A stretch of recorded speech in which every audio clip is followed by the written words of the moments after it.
What is going on, guys? In today's video I will show you the top 5 most broken builds in Path of Exile 2 0.3 update. This patch has completely changed the meta with the new Elemental Infusion system, ascendancy reworks, and a bunch of balance changes that made some builds absolutely insane. So today I will break down each build, how it works, why it is so strong in this current patch, and how can you put it together for yourself, no matter if you are starting fresh or already pushing the endgame. And remember, if you want to try any of these builds out, then check my links in the description for their path of building and the full build guides. And before we continue, thanks to U4GM, they are a pro website that provides POE2 services like cheap currency, then even to trade all types of quality items and gems and much more. They have also more than 20,000 positive comments on Trustpilot, and this website is really worth a try. So make sure to use my discount code KAID for extra 6% off. So first up, we've got the multi-element sorceress build, which is a Stormweaver setup that takes the full advantage of the new Elemental Infusion system. This build is an absolute powerhouse once it gets going, and what makes it especially broken is just how smooth the transition is, going from the early campaign leveling into a full-blown endgame caster. When you're first starting out, you're just a regular sorceress, using the fireballs, frostbolts or the sparks like everyone else. But the moment you unlock infusions in around Act 3, the build transforms. Instead of sticking to just one element and scaling it, you're weaving multiple elements together and stacking overlapping buffs that lets you shock, burn and freeze enemies all at the same time. It's like turning your screen into a blender. Enemies just don't die, they get erased in 3 different elements simultaneously. Now, what is especially strong about this build is that it works even in the solo cell found. You don't need insane uniques or trade gated gear. If you just follow the progression, hit around level 45 to 50, and grab the right permanent rewards from the Act 3 and 6, then you're all set up to go. The key campaign reward to always take is the mana regeneration in Act 3, because once you start spamming multiple infusion spells, you're going to need that sustain. And in Act 3, take the +5 to all attributes for the long-term flexibility with the gem requirements. Defensively, the sorceress stacks energy shield and the life together with resistances, as the glue that is holding all together. The movement speed is your #1 quality of life stat early on, so get boots with the speed as soon as possible. That makes a massive difference when you're dodging bosses or just rushing through the acts. Then for weapons, your staffs are your best friends as the league starter, since they roll with massive stat bonuses, but later on you can transition into a wand and a shield setup for a good balance of damage and tankiness. As for uniques, you don't need them, but if you're lucky enough to drop boots that boost energy shield recharge, or the new unique wand with the spell damage and the chaos resistance, the leveling process becomes ridiculously easy. Even so, the whole build is designed to stand out on its own, without requiring special jobs. By the time that you're in the maps, this build will feel like cheating. You've got overlapping shocks for your lightning skills, freezes from your cold spells, and ignite ticking from your fire damage. Bosses just crumble when all 3 effects stack at once. And then there's the ascendancy path, permanent infusions for the guaranteed buffs, plus the new arcane mana tanking mechanics that lets you take damage to mana before life. Even without regeneration, you're borderline immortal. This build is broken not just because of its damage, but because it does everything. It's tanky, it's fast, and it scales insanely well into the endgame. If you want a caster that can carry you through the league without needing a perfect gear, then this is the one.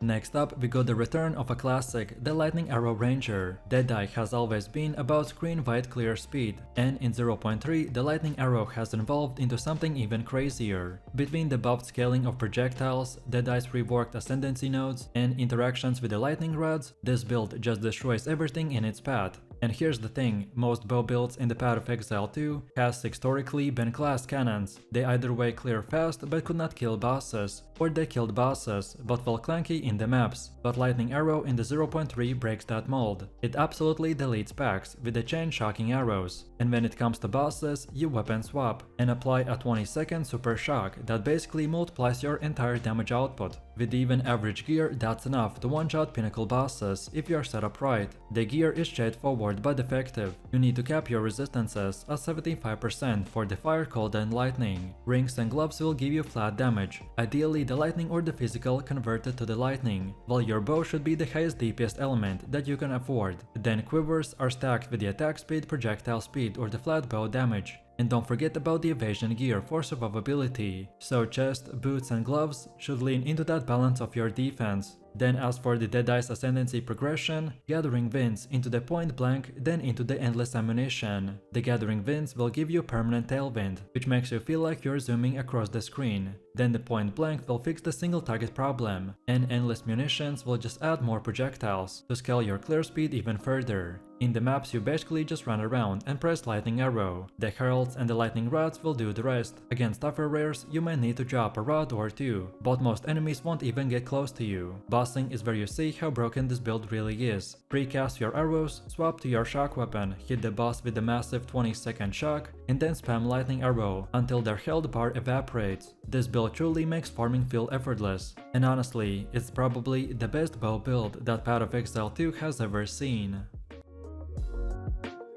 Then coming in at number 3, we got the Flicker Strike Monk. If you like builds that feel fast, chaotic and explosive, then this is the one for you. Flicker Strike has always been one of the most stylish melee skills in Path of Exile 2, and in 0.3 it's stronger than ever thanks to the crit scaling and the new defensive synergies. The concept is simple: you teleport from enemy to enemy with the flicker, critting almost every hit, and detonating packs with the AoE explosions from the link skills like the up wheel. Mapping feels like a blur. You don't even need to really walk, just Flicker Strike across the map, and everything dies before you even realize. Bosses are where this build truly becomes broken. By stacking nearly 100% crit chance and combining it with the setups like Infernal Cry and additional charge generation, the Flicker Strike Monk can literally one-tap tier 4 pinnacle bosses. You pre-generate charges, just go in and flicker once or twice, and the fight is over. Now, survivability is where the build surprises people. You'd think that something this fast and damage focused would be squishy, but it's actually not. By stacking energy shield, instant life recovery and the recharge mechanics, the build is tanky enough to clear tier 16 maps with ease. Then as far as gear goes, the belt that converts life flask into the energy shield sustain are huge here, which makes it feel like you always recover even in the middle of a chaos. And the general idea for the gear, you want a high crit melee weapon, energy shield on your chest and the helmet, and rings or amulets that give you extra melee levels, crit chance and resistances. Attack speed is nice but not as important. The main priority is stacking crit chance until you're capped, and then piling on crit damage multipliers.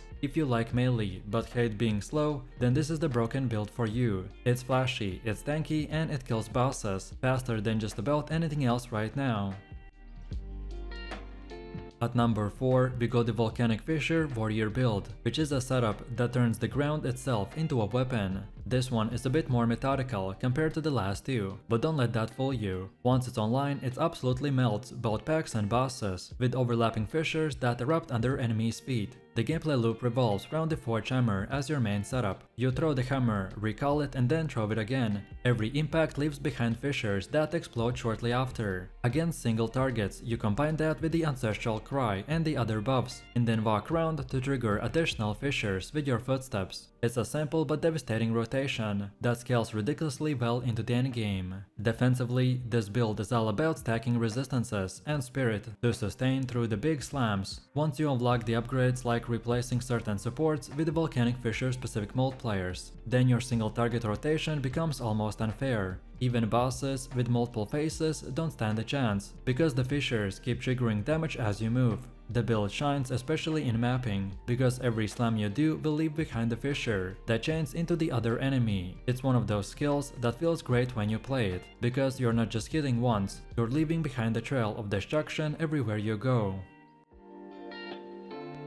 And now finally, we've come to the 5th build, which is another classic that's been getting even more buffs in the 0.3, aka the Spark Sorceress build, specifically the Blood Mage variant. Spark has always been known for filling the screen with the lightning projectiles, but now with proper crit scaling and mana sustain, it just feels flat out broken. The build revolves around one button, the Spark. You cast it and then projectiles bounce all over the screen, deleting everything in the sight. With 100% crit chance on the spells, every spark is a guaranteed lightning nuke. Add in the Orb of Storms for the bossing and you've got one of the most consistent, smooth caster experiences in the game. Then defensively, the Blood Mage setup gives you an insane sustain through the instant leech from the damage dealt. Between Vitality Siphon, Mana Recovery Jewels and your flasks, it feels like you can't die unless you actually get one shot. Your gear priorities are straightforward: stack crit chance, crit multipliers, lightning damage and alive. The boots with 30 to 35% movement speed are non-negotiable, because the spark is all about positioning, so the faster you move, the more effective the sparks become. In terms of the uniques, the Choir of the Storm and the Azori's accuracy makes the build even more insane. Then for wands, we want plus levels to the lightning skills and crit chance to push our damage through the roof. Then jewels are the real secret here. You need at least one with a 2% mana on kill to keep your sustain going, and then fill the rest with the crit chance and the multipliers. The end result is a build that feels like it has no weaknesses. Mapping is lightning fast, bosses get melted by overlapping sparks and the orbs, and the sustain makes it nearly impossible to bring you down. The spark has always been a fan favorite, and in 0.3 it has transformed into something truly broken.